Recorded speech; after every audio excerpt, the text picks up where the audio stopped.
Auctioneer of Souls is it's a 9.5-minute epic of a song that's on the album. It's right in the center of the record. And what the idea of the song originally was is when we set out to record this record, we actually had 3 guitar players that were going to be part of Single Bullet Theory.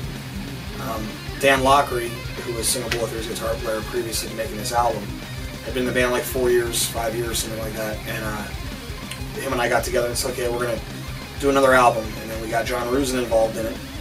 And I don't think we really understood fully John's potential as a guitar player until we started hearing him play his leads. And so Dan and I talked about doing this kind of epic song that was going to be a long song at the time. I think we planned on it being about 6 minutes. And it was going to be just basically an instrumental with leads all over the thing. Kind of like Hangar 18 meets Mr. Scary.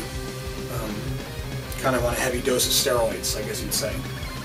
So once the song was tracked on the drums and we got it down, we started putting the guitar parts down.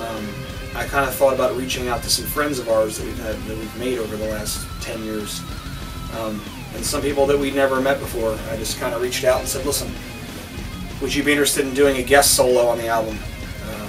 Explained to them that it's going to be, you know, a series of guitar players, and we want you to shine, do your part. We really didn't let anyone hear the song with other guitar solos on it. We kind of wanted each person to do their section with no real, you know, predisposed kind of ideas. It was just kind of like, okay, I'm going to do it as best I can, make the part good. So we had some great players on it. We had Tim Roth from Into Eternity, who's a friend of mine, tracked his 2 solos. We gave him 2 spots in the beginning. He was the first guy to actually add his solos, and we thought, well, we'll give Tim 2 sections because we figured we'd have 3 or 4 guys. Well, it turned into having, I think, 13 guys altogether. 13 guys. I think there's a total of 17 solos, or 18 solos.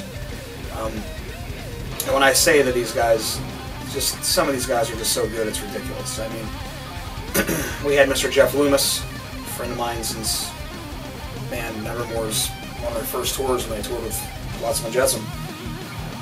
Jeff Loomis did his best doing his best, and everyone knows Jeff Loomis, his best is usually the best. So Jeff tracked a part, it was great. Tim had his parts that were tracked. We had Rob Doherty from Into Eternity. He was in Into Eternity when we toured with them. He did a great solo. Mark Simpson from Flotsam and Jetsam and Beautiful Creatures. He did a fantastic job. John Perez from one of my favorite bands of all time, Solitude Aeternus. He brought the John Perez that I knew he'd bring. A very good friend of mine, Carlos Alvarez from Shadow Dance, did a fantastic job. Jack Frost is on it. He did a great job. Riggs from Rob Zombie's band and Scum of the Earth. He had a little part that was very Riggs-ish. Pete Black, the legend Pete Black from King Diamond. He played a fantastic spot. We had Curran Murphy from Annihilator and Shatter Messiah, and also Nevermore. He did a great spot. He was awesome. Attila, who's currently in Nevermore. He was fantastic. Everybody was great. I'm trying to think if I left anybody out. If I did, I apologize. I don't think I am leaving anyone out, but basically the song is a song that any guitar aficionado will definitely be impressed by.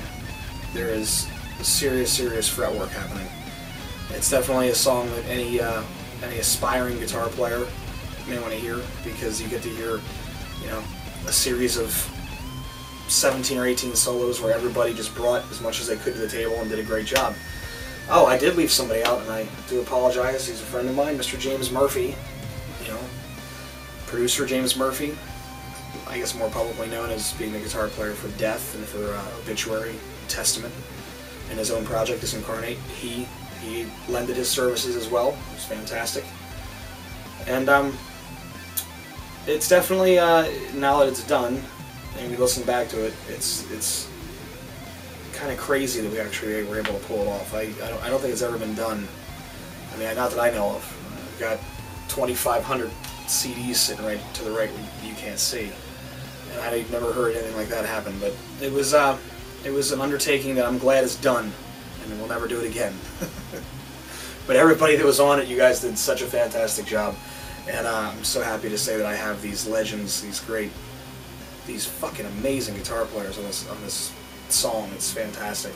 And then, on top of all these amazing guest musicians, we have John Rusin on this recording, Auctioneer Souls, and John Rusin he's a fucking beast of a guitar player. So it's kind of jaw-dropping when you listen back on it. And that's I actually did 2 solos on that song too. The only 2 solos I did on the whole recording.